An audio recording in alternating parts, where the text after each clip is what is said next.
Hello friends, welcome to our Blue Bells. আজকে মা একটু আলুর পরোটা বানাচ্ছিল, তাই সেটা তোমাদের সঙ্গে শেয়ার করতে চলে এলাম।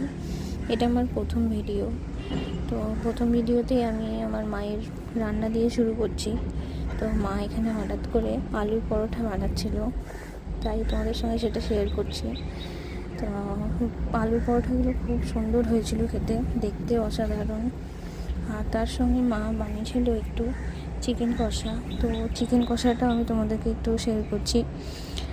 চিকেন কষাটা দারুণ খেতে হয়েছিল, আর খুব সুন্দর কালার হয়েছিল। ঠিক দেখতে এরকমটা হয়েছিল। চিকেন কষাটা রান্না হয়ে যাওয়ার পর খুব সুন্দর কালার এসেছিলো চিকেন কষাটা থেকে।